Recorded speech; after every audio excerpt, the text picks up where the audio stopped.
Hello and welcome. My name is Zafar Iqbal, and you are watching the Mojo Story. Manipur is back on edge, the state that has remained on the boil for more than a year now.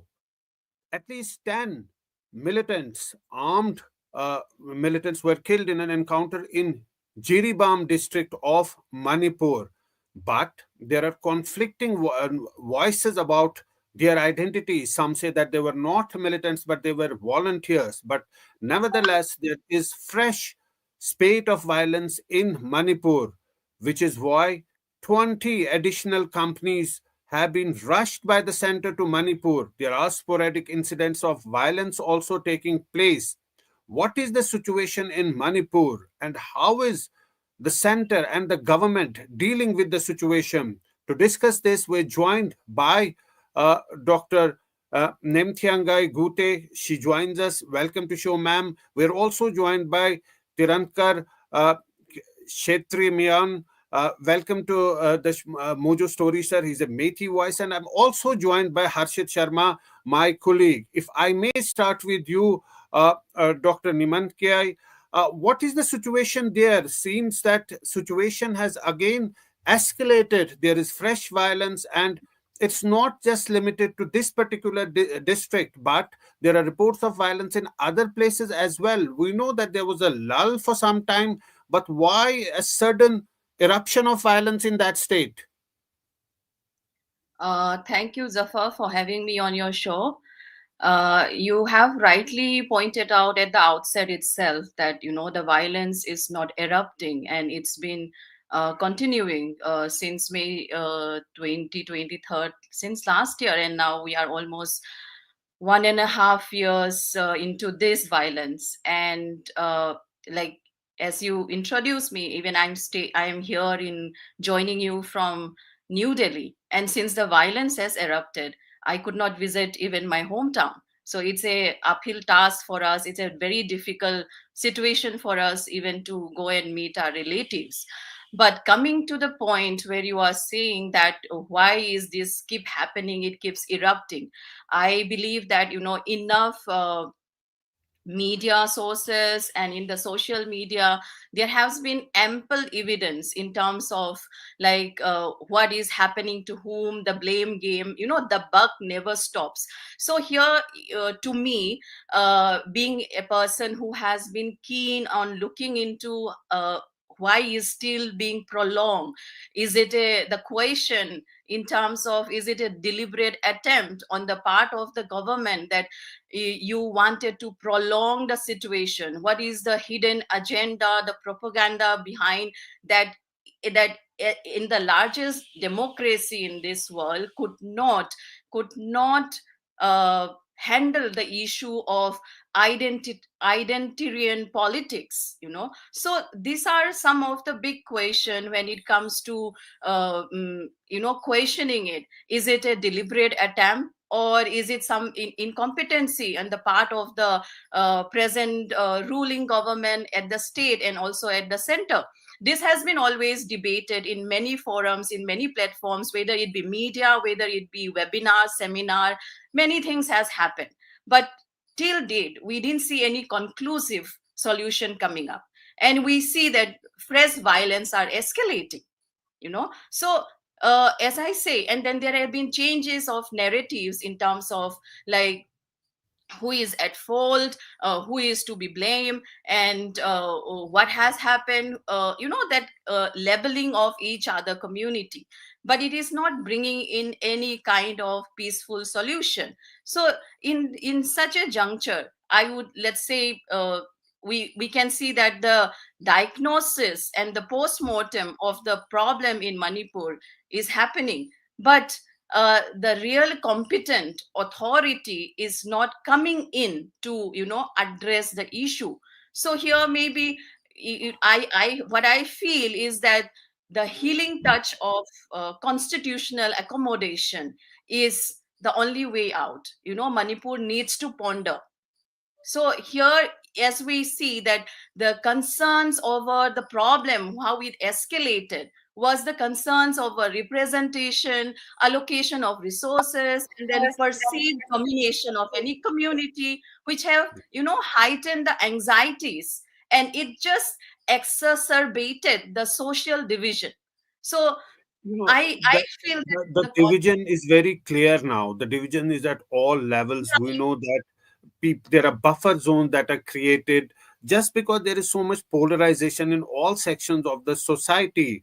Mr. Tirankar, the situation doesn't seem to be improving at all. There we the focus is back on the state. Every time there is violence, there is focus on the state, and in those intermittent times when there's no violence, nothing is being done to address the root cause of the problem, to bring some solution to this long pending conflict that has consumed so many lives, and thousands have been displaced so far, and now we're seeing another round of violence taking place. Yeah, first of all, Mr. Davo, thank you for inviting me. There may be some noise in the background because I'm at the airport. But just to stress on the point, I think if there was a conflict or misunderstanding between two communities, I'm sure it would have been sorted out. It has happened before because there are several communities that live in Manipur, and it has been sorted out in almost all the conflict resolution areas that's possible, right? I think here the problem is more political in nature because I think this entire problem was created politically and it can be solved only politically. If that was not the case, this would have been solved long back. The fact that it's been going on for a year and a half and almost 1 year, 8 months is because there are ulterior forces which are, behind the game here to make sure that whatever understanding between the two communities are needed to bring peace is not happening. And there are a lot of factors at fault here. It can be miscommunication through social media, spreading of rumors, through their propaganda. So I would say the general public from both the communities are the ones who are suffering in general, and the real masters are, enjoying the show, right? Because I have a lot of very good Kuki friends as well, and we actually tried to discuss where this problem came up from. How did this even happen?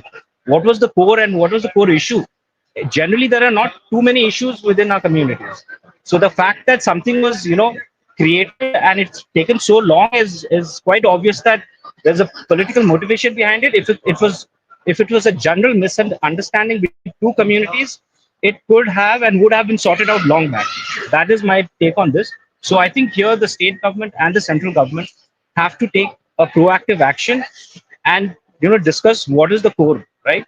Or at least tell us what they're looking for. Otherwise, I don't see anything happening in the near future, Mr. Zafar. Right, right. Harshit, you have been covering Manipur, you have been following this story.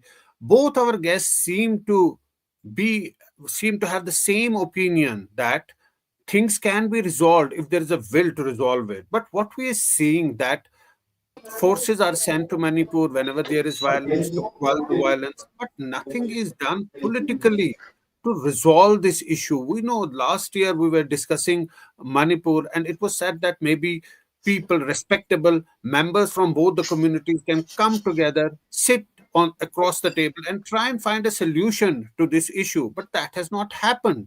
In fact, the polarization seems to be only increasing by the day.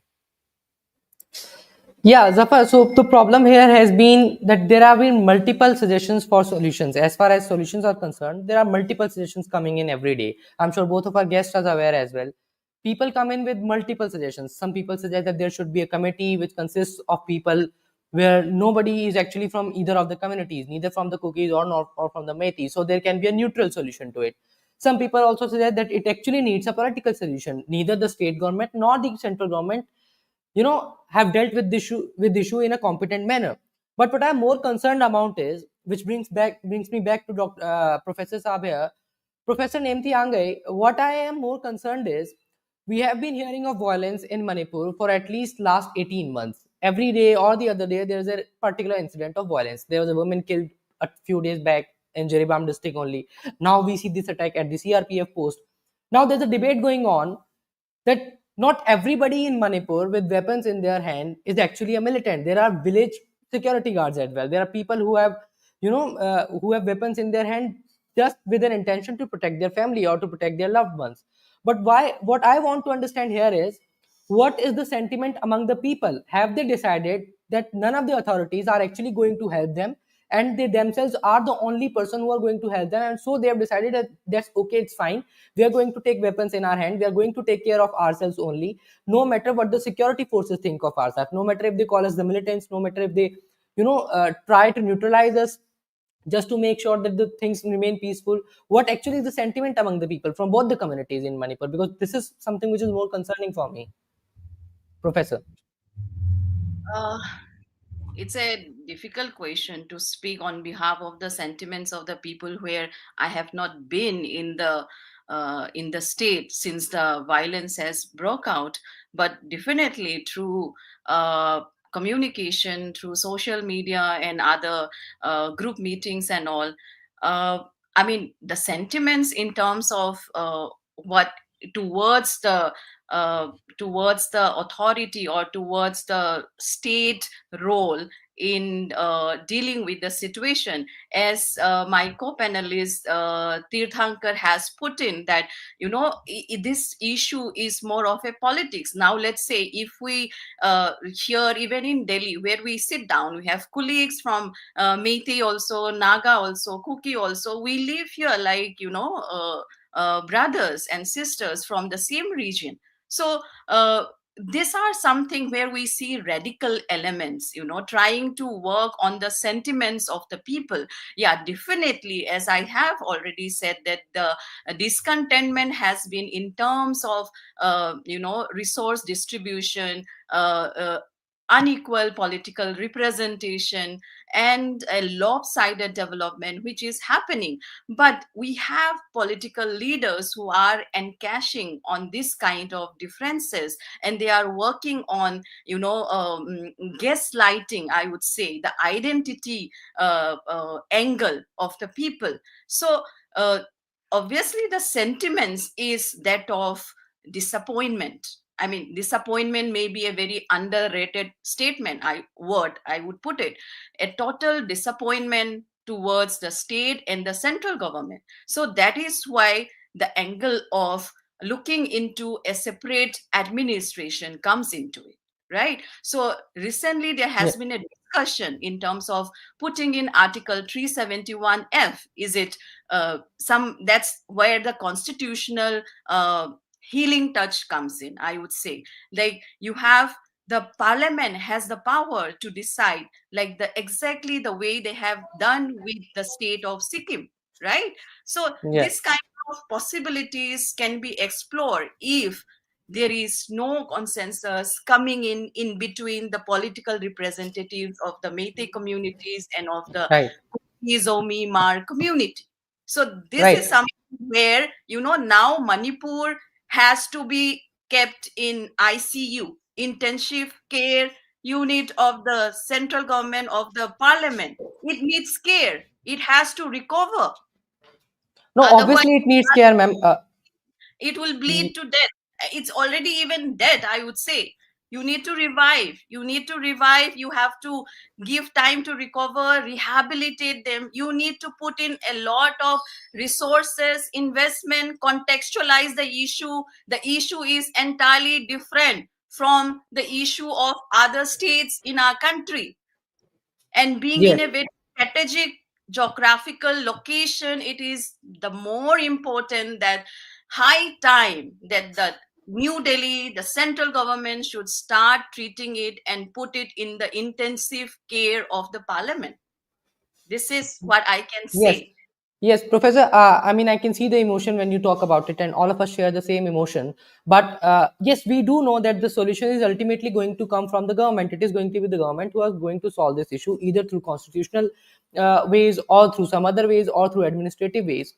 But what I'm concerned about is ki if there is a solution which has to come from the government, then why is it taking so long? Thankar, I'll come to you. What I want to understand is, Have the people of the state Manipur, from both the communities, from the Meiteis and the Kukis, have they become pessimistic about the government, both from the state and from the central? Have the people now made up their mind that none of the governments are actually going to help them in the near future at least? And they have decided that, okay, now let's, if the government is not helping us out, now let us be the safeguard for ourselves. Let us take the weapons in our hand. Let us not rely on the security forces, and we'll do every possible thing to protect ourselves. Is it what the people of Manipur have decided now? No, I think that would be a wrong, first of all, idea to put it in the general public. What I would say that is we expected more from the central government. I would say the state anyway does not have too much power. We are dependent heavily on the central government for grants and finances and things like that.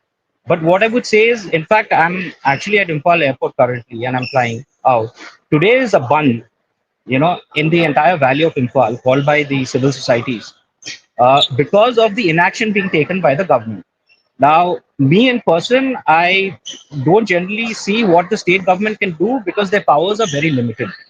I expected more from the central government because they are the ones who can actually come to a understanding with the two communities and help enable the path to success.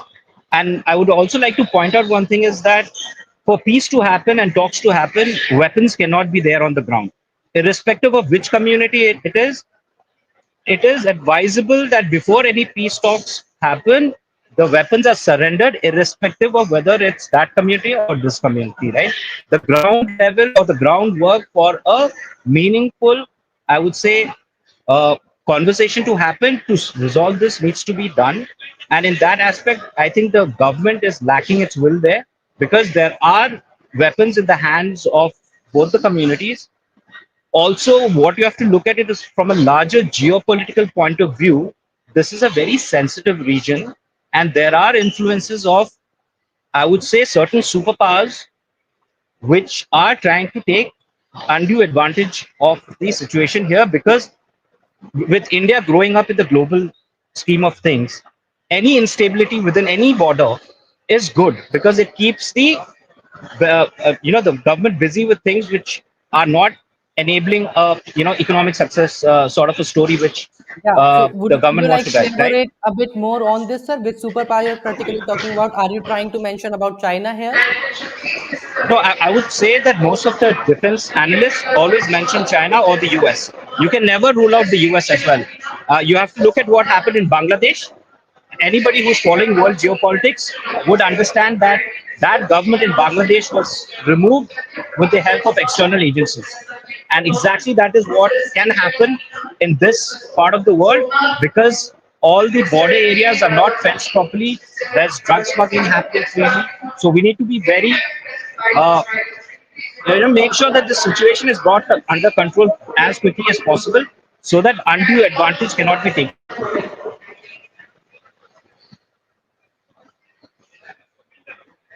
Right. Right. That is it. I think, yeah.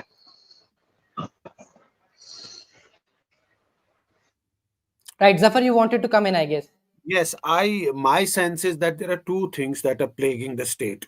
One is a sense of deep mistrust that is across the board between communities, between people and the government, between the expectations of the people and the s- the government's understanding of the situation on the ground. And two, there's no doubt about it that the state needs a healing touch.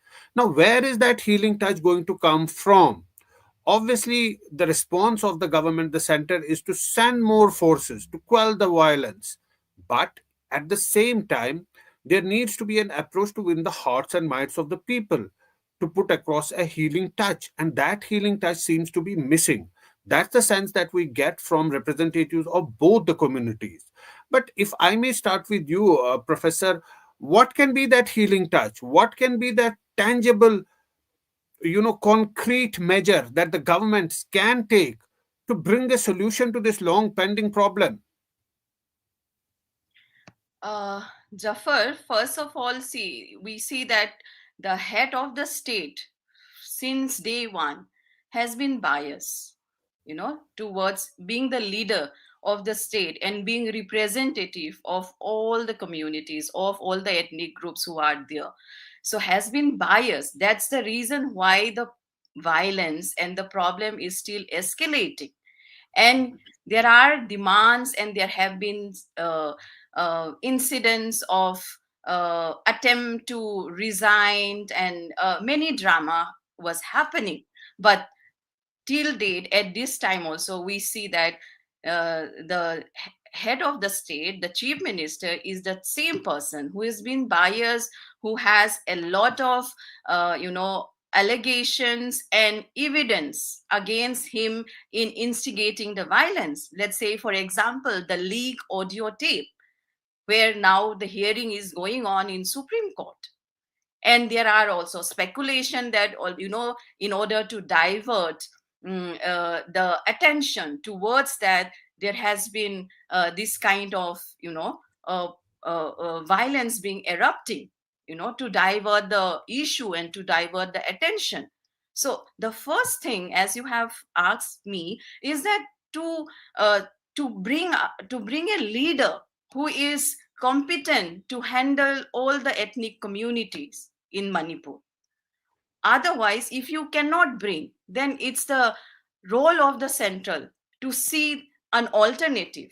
Because at present, we are a pluralist societies. And pluralist societies are the result of our irreversible, movements of history. Going back to history, who is what, is not going to fetch us any kind of practical solution at this point in time. They cannot be washed away. The political genius of people should be able to evolve within the democratic system, adjustment and solution. So this is, it is only a reminder that ultimately people will have to be evolved through the constitution, without which any attempt to solve issues of diversity or identity, this will remain illusory. So here, if the state government is right now very incompetent to handle the whole situation, and because of which the problem is prolonging, the violence is prolonging, enough of displacement, enough of killings, enough of, you have produced enough of orphan children, you have produced enough of widows, women are raped and assaulted. So this kind of thing, if one has to look into the solution, then one has to see what the state leadership, what is the law and order situation in the state. So if that is incompetent, then, as I say, the constitution has to come in, the central has to come in, Yeah. has to take them in the intensive care of the constitution. Then only there will be solution to the violence. Titangata, you said about the intervention of the center. The center needs to be more involved in solving the problem in Manipur. But it is also a fact that Manipur is a small state, does not send many representatives to the parliament, so it just misses the focus. What can be done from the people to bring back the focus on Manipur from the policymakers to try and find a solution to this problem, and not just go about dealing it in a law and order fashion, that there is a eruption of violence and they send in more soldiers and more forces, the violence comes down, then after a while violence again breaks out, it's dealt with the same manner. Do you think that more needs to be done a step ahead than that to find a final settlement and solution to this problem of mistrust that is just destroying the state?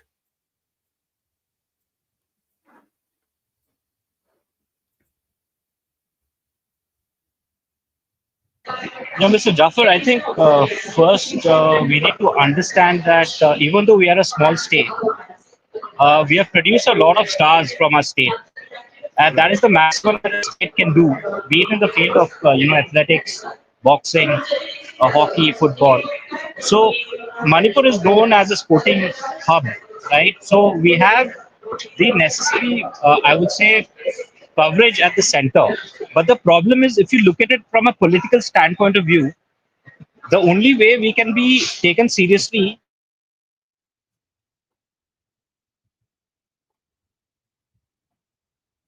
Okay, we seem to have some Yeah. problem with right? with the line there. But that's not in our Yes, hand. right. Can you Yeah. repeat what you said because we lost you briefly?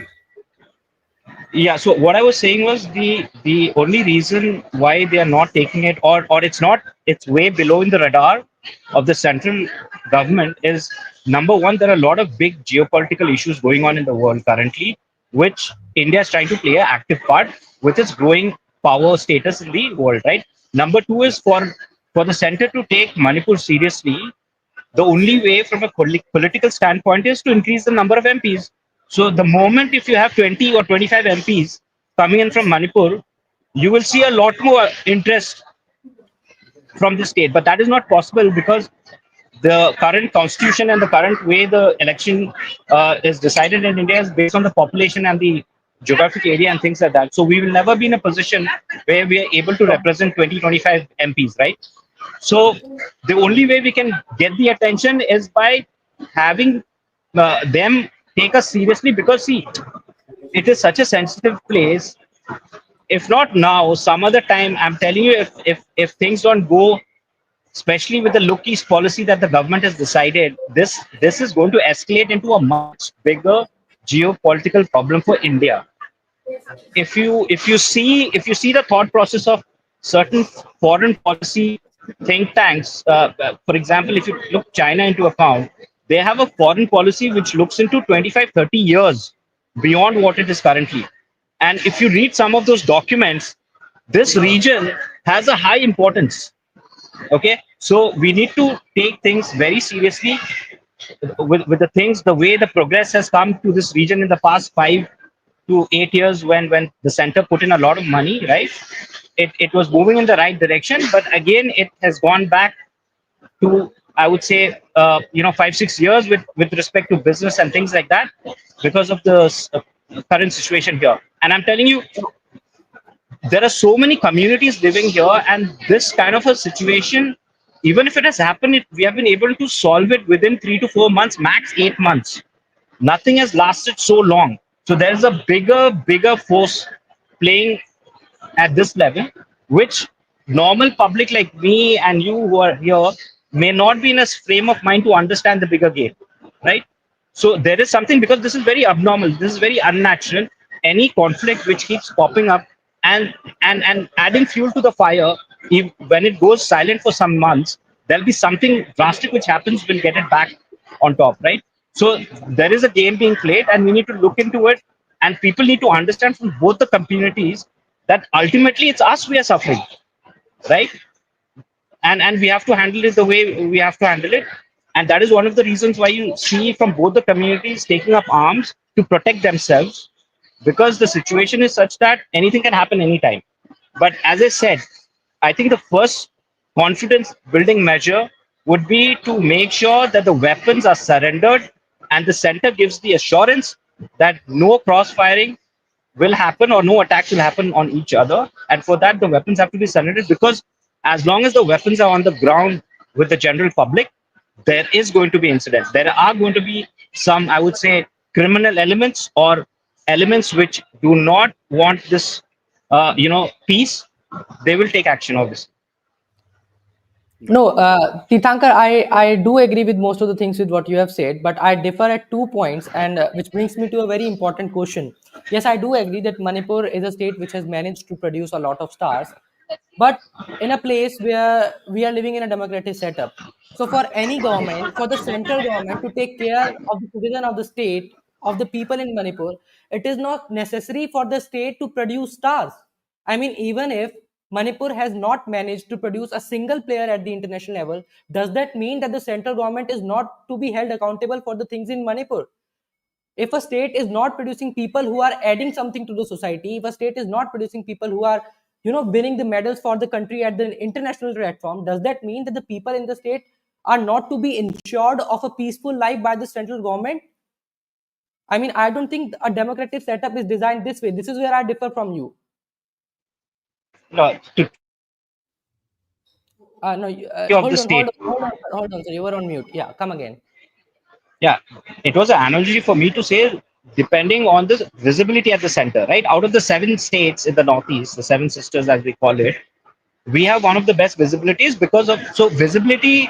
When you compare that, maybe because you're less visible, they're not paying attention. It is not that. Every state they have to look Hmm. after. I mean, also if you see what I'm saying is this is something which needs to go very deep into your someone with a very good geopolitical sense of South Asia in general would understand this. I'll just give you an example. Very No, recently, I've a week understood. Yeah. back, Hmm. the chief minister of Mizoram came out with a statement that we want to become an independent Christian nation. Okay, somebody, how is he thinking at that level? Obviously he thinks that somebody's going to back him up, somebody's going to provide the funds to do that. So I mean, these two communities fighting is a very small thing, when you compare the larger geopolitical picture. But obviously this has to be sorted out for things to be stable. But there's a much larger game which is being played, and maybe we are the casualties of that game, right? Yes. So you All you right. need to look at the region. Okay. No, no, I've understood what you're trying to say, sir. Professor, Yeah. I'll come to you on this. I have one more question, which will bring me back to Tirthankar. But yes, I do agree with Tirthankar is trying to say that Manipur holds a very critical importance considering the geopolitical situations. But do you also believe that the state needs to do more so that it can bring the center's attention towards itself? Or do you believe that when the center tries to portray a situation where the center is not focusing enough on the state just because the number of MPs from Manipur in the assembly are not quite enough, which are going to impact the political situation of the parties, do you believe that it is going to be a right statement from any government or for the people of Manipur to understand that okay, we don't have multiple MPs from our state who are going to represent us in the parliament, so the central government has valid reasons to not to pay full attention to us? Dr. Nemityang. Yes, what you have taken from Tirthankar and what you are saying, it's a very debatable issue. And when it comes to representation, definitely, let's say I agree to the number game. Okay, let's say this situation is happening in UP or Bihar. It will be done Hmm. within 2 3 days. The violence will be under control. Definitely, there is that angle of representation. There is that angle of Yes, numbering, I do right? agree. The angle is there, ma'am. But what I'm trying to understand, do you believe should it be there? Is it right for the government to take it in a manner it is being taken right now? Should not be there because let's say we all are children of Mother India. Okay, different state. Let's take a different siblings. Now, Manipur being more the younger siblings or the smaller child is suffering. So, as a mother, how will I will not discriminate my children if the weaker one is struggling to handle his or her internal affairs. I would definitely, as a mother, interfere and get into it and see that my children are not suffering. My children are not discriminated as compared to other of my children who are more stronger, who are more potential, who are more capable. I would definitely try to lift them up so that they also become equally capable and potential like my other children, right? Right. So the logic of number game when it comes to in terms of politics, if you want to play politics, that will come. So Hmm. ultimately the larger question is what is your politics? Okay, if your politics is about identity, if your politics is about othering others, then this is what is going to happen. So we Right. need to have a healthy politics, and we need to treat all the children of Mother India equally. That's ठीक. why always everyone who are coming from the northeastern region, we always have that sentiments of that stepmotherly treatment when we come to the Hmm. uh, mainstream region or mainstream population. So that has to be, the Yes. gap, that Which feeling. is so unfortunate. Yes. That's so unfortunate. And I agree, and I believe that there are baby steps taken by the government, previous government, present government also. Look is policy, Hmm. act is policy. But the question is, it should not be only in terms of lip service. Okay, there has to be Hmm. an action where you actually you have that pure Hmm. intention to kind of bring that region in ठीक है. equal potential and capability with the other states. All right, all right. Before we move to the conclusion, ma'am, I have another small question for you. Uh, you very well mentioned about the recent petition in the Supreme Court, where the Kuki petitioners, Advocate Prashant Bhushan himself, advocated that there are multiple audio calls being circulated in which the sitting Chief Minister of Manipur, CM Biren Singh, was being accused by the petitioner that he is equally responsible for escalating the violence. He allowed the arms and ammunitions. He also let the people escalate the violence, which ultimately led to these situations. If it turns out to be true, although the Supreme Court has asked for the credibility and the authenticity of these audio calls, but if it turns out to be true, or if there's if even if the trial goes on, the proceeding goes on, do you think that people of Manipur should not still doubt the intentions of the government to resolve this issue?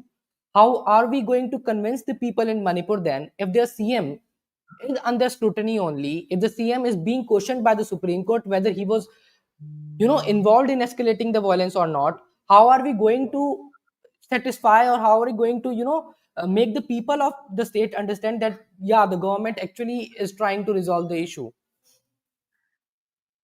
Professor? Yes, Harshit, it is a very important question. It's all about trust building.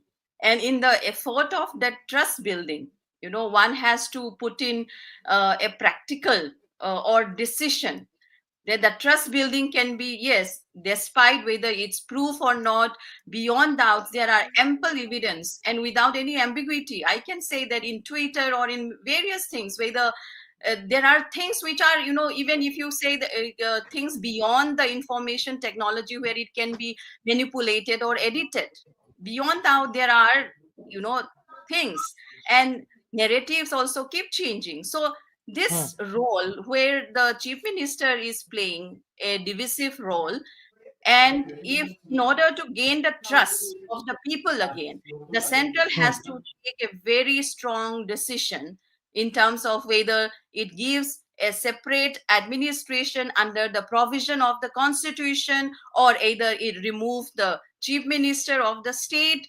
and bring in a neutral person, or let's say an unbiased person. And the people has voted out during the Lok Sabha election. We see that the people has voted out the political party. We see the Hmm. inner Manipur and outer Manipur representative, all from the Congress party. So people have given their Right, mandate. People have given their mandate. So the central government has to take a very strong and stern action if it has to gain the trust of the people again.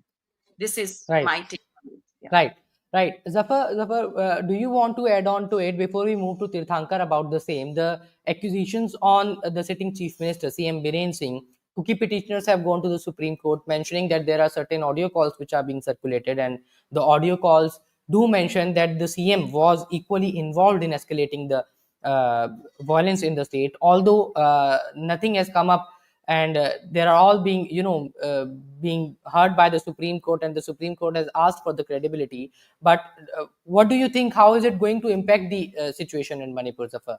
How do you See, want to add on? Yeah. this audio calls came up a few months ago, although the situation had turned back almost a year back, more than a year back. Now, Manipur presents a situation of classic case of a failure at multiple levels. There cannot be a better example of failure at different levels. At the level of the people who don't seem to reconcile and to adjust with each other, who are living in different zones, and the government, which seem to have failed at all levels to bring about a resolution to reach out to the two communities, the center and the state government. And all this has added in mistrust. And one of the examples of this mistrust is when people say that the chief minister representing them, their state, the leader of that state, is biased. Now, there can be no better example of mistrust than this. But as I was saying, the only approach towards this problem has so far been to treat it as a law and order problem. It is not a law and order problem. It is very clear. Had this been a law and order problem, then situation would have resolved in the last 1 year. There are multiple security agencies on the ground working, but that has not happened. So clearly, this is not a law and order problem. But what is being done? What at all is being done on other levels to resolve this problem? Unfortunately, we don't see any Right. movement forward, either from the civil society or from the government, the state government or the central government. And as things seem to develop on the ground, this is not going to end. After every few days, after every few months, we'll see eruption of violence and the same response. If you approach a problem with the same response, if you approach a disease with the same sort of a solution, it's not going to help. It's not going to Yes. solve that problem. You have to have a different approach, and that different approach has to come from the people and from the state government and the central government. Then only there can be some light at the end of the tunnel. Otherwise, it's pitch Right. dark out here, and there seems to be no solution on the ground. Tirthankar, would you like to add on to it? Your concluding statement, sir? Okay, you hear me?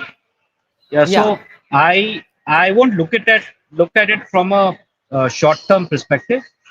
My solution would be more long-term in general in nature. For example, first thing is border fencing has to be done properly. The border has to be guarded by a professional border security force like BSF. For example, how it's being done in Punjab and parts of J&K. And number three is that arms and ammunition, which is there with the general public, has to be taken away from them. Either they have to surrender it, or the government has to take active action and make sure that it is taken away from them.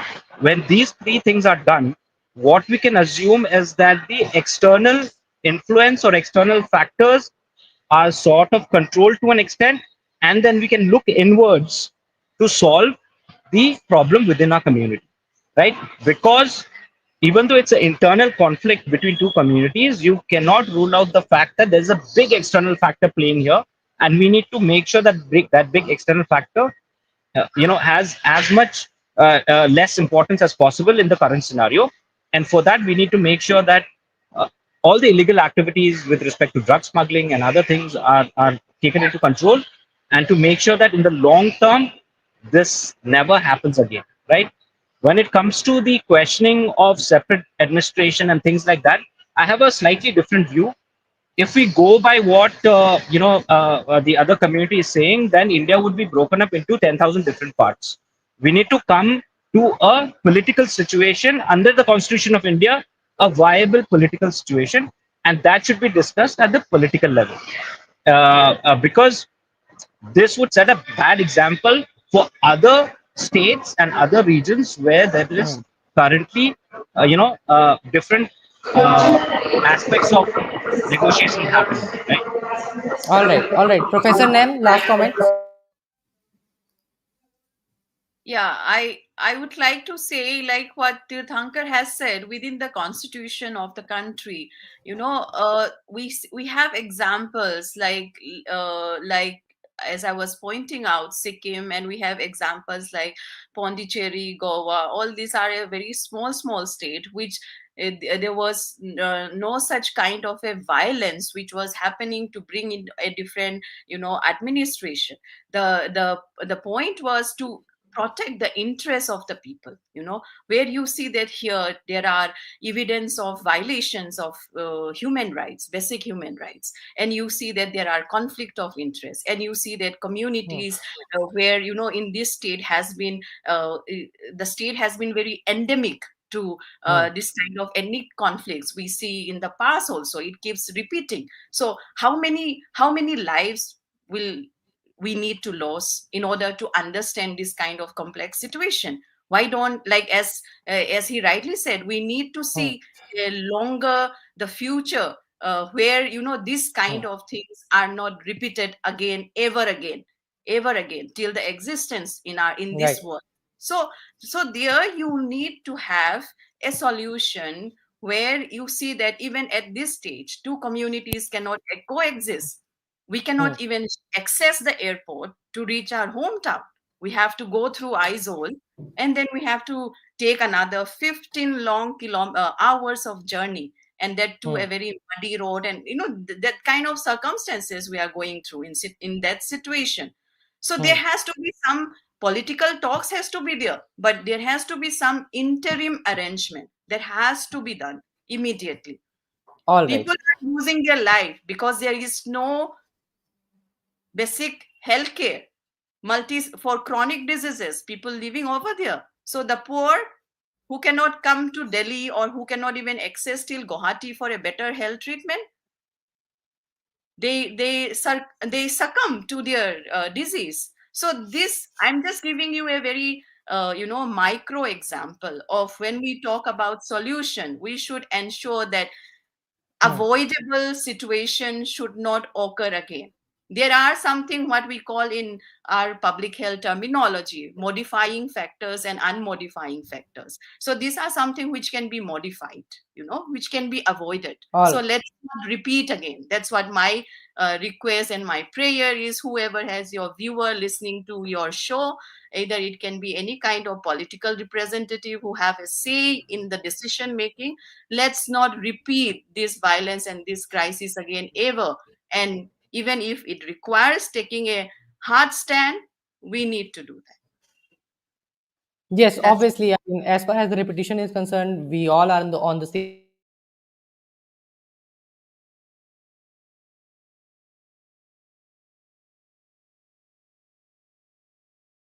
All right. Yes. Yeah. So we all agree with what you have said, ma'am. All of us wish that things get better in the state as soon as possible. But till then, we can only expect the state government and the central government to take the necessary actions and make the things in Manipur better and peaceful again as soon as possible. Till then, thank you so much for joining all of us, and do take care of yourselves.